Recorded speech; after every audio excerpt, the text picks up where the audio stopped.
buenas tardes. Mi nombre es Alma Sofía García y el día de hoy voy a estar haciendo una exploración física del hombro. Aquí está mi paciente que me va a ayudar a hacer las demostraciones.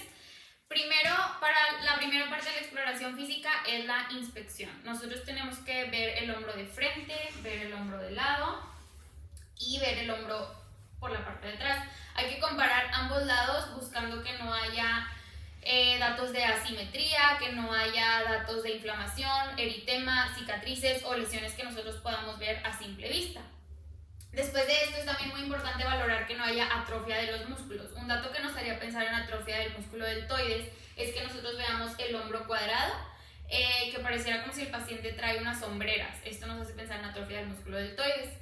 Y en la parte, cuando nosotros volteamos a nuestro paciente, vamos a buscar que no haya, el hombro tiene que estar a la misma altura. En caso de que hubiera un desnivel o una asimetría, podríamos pensar en una deformidad de Sprengel o en una escoliosis.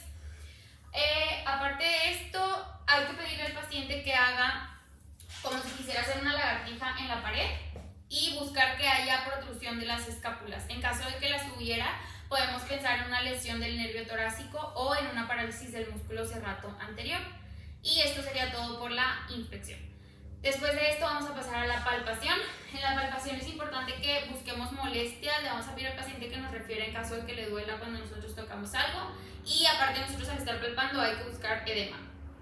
Vamos a palpar los músculos, los tendones, las articulaciones que están involucradas en el hombro.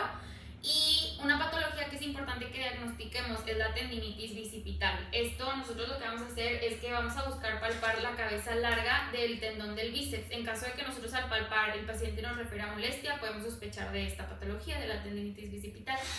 Y otra cosa importante es que tenemos que buscar que no haya dolor en el sitio de inserción del manguito rotador. Para exponer más este sitio podemos pedir al paciente que flexione su codo y a nosotros palpar aquí, preguntar por dolor o que el paciente nos lo refiera. Y por último, las crepitaciones. Hay que buscar que no haya crepitaciones al pedirle al momento de nosotros pedirle al paciente que haga un movimiento circular, ahora hacia el frente, y buscar que no haya crépitos al nosotros dejar nuestra mano aquí palpando. Eso sería todo por la palpación. Ahora vamos a pasar a la evaluación de los rangos de movimiento. Para evaluar los rangos de movimiento, nosotros podemos evaluarlos de manera activa o de manera pasiva. Primero vamos a evaluarlos de manera activa y en caso de que notemos una disminución en los movimientos o dolor al pedirle al paciente que lo haga, ahora sí evaluamos de manera pasiva. Entonces te voy a pedir yo primero que me copies varios movimientos y en caso de que haya dolor, tú me avisas. Vas a hacer primero una abducción. En esta prueba es importante que en caso de que el paciente nos refiera a dolor al hacer la abducción entre los 60 y 120 grados, nosotros podemos pensar en un síndrome de pinzamiento subacromial o en una tendinitis del manguito rotador.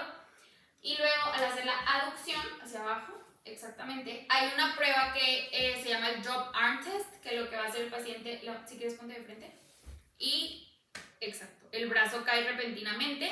Esto nos hace pensar en una ruptura completa del tendón supraespinoso. Después de esto vamos a pedirle al paciente que haga una flexión, perdón. Vas a estar, si quieres ponte de frente, vas a estar así, vas a hacer una flexión y luego una extensión hacia atrás. Muy bien. Después de eso te voy a pedir que pongas tus brazos aquí y vas a hacer una extensión y luego después vas a hacer una extensión y luego flexión, exactamente. Es rotación externa y rotación interna. Rotación externa y rotación interna. Después de esto te voy a pedir que pegues tus brazos al tronco, tus codos al tronco y vas a hacer una rotación externa y por último una rotación interna exactamente. Y aquí también está el Apley Scratch Test, que lo que le pedimos al paciente es que intente tocar su escápula contralateral. Muy bien.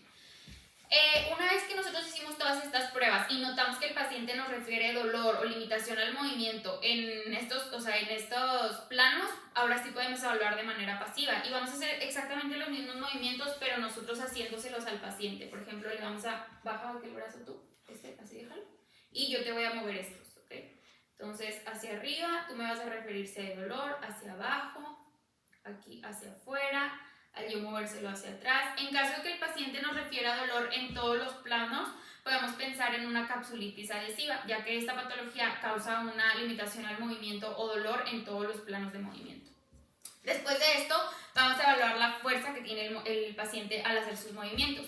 Lo que hacemos es que le vamos a pedir estos mismos movimientos, pero nosotros vamos a aplicar resistencia cuando el paciente intenta hacerlos. Entonces, intenta levantar tu brazo y yo te voy a poner fuerza. Exacto. Ahora hacia abajo, como si lo quisieras bajar. Tus codos aquí, como si lo quisieras abrir. Exactamente, como si lo quisieras cerrar. Exactamente. Para atrás, como si quisieras empujarme. Y esto es lo que hacemos con todos los movimientos para valorar la fuerza del paciente. Después de esto vamos a hacer las pruebas específicas para valorar ciertas patologías. Primero vamos a valorar un pinzamiento de la cabeza humeral. Para hacer estas pruebas primero le vamos a pedir al paciente que haga la prueba de NEAR, que una manera de aprendérnoslas es que near ear, o sea, cerca del oído, exactamente. En caso de que el paciente nos refiera a dolor en la cabeza humeral, podemos sospechar de un pinzamiento. La siguiente prueba es la prueba de Hawkins, que la prueba de Hawkins te vas a poner así y yo voy a intentar hacer una rotación interna. En caso de que el paciente refiera a dolor, es una prueba positiva. Y por último está el empty can test o de lata vacía. Le vamos a pedir al paciente como si quisieras hacer una lata y yo voy a intentar empujar. Exactamente. El paciente nos referiría a dolor en caso de que hubiera patología. Después de esto vamos a evaluar que no haya una lesión subescapular o una rotura completa o una debilidad del subescapular. Y lo que se hace aquí es el lift-off test, que el lift-off test es lo que... ¿Te pones de espaldas? Pones tu brazo y como si quisieras empujar mi mano. Exactamente. Esto sería una prueba positiva cuando el paciente nos refiere a dolor. Después de esto vamos a evaluar una tendinitis bicipital, o más bien vamos a hacer pruebas para evaluar una tendinitis bicipital. Y las pruebas que vamos a hacer es la prueba de Jergason, que lo que vamos a hacer es que el paciente va a estar en supinación, así, extiende tu brazo, y yo voy a intentar hacer una pronación, y el paciente al yo intentar hacer la pronación me referiría a dolor. Y la siguiente prueba es la prueba de speed, que es como si quisieras hacer un saque de voleibol, así, y yo te voy a poner resistencia hacia abajo, como si tú la quisieras subir normal. Exactamente. En caso de que hubiera dolor, el paciente nos lo refiere y sería una prueba positiva. Después de esto, por último, vamos a valorar una lesión acromioclavicular. Y esta lesión lo que vamos a hacer es que le vamos a pedir que haga la prueba de la bufanda, que sería exactamente, y yo te voy a hacer presión hacia abajo. Si hubiera dolor, es una prueba positiva. Y después de esto es la prueba de distracción, que te vas a poner de espaldas, así, y yo voy a aplicar una fuerza para meter más el codo.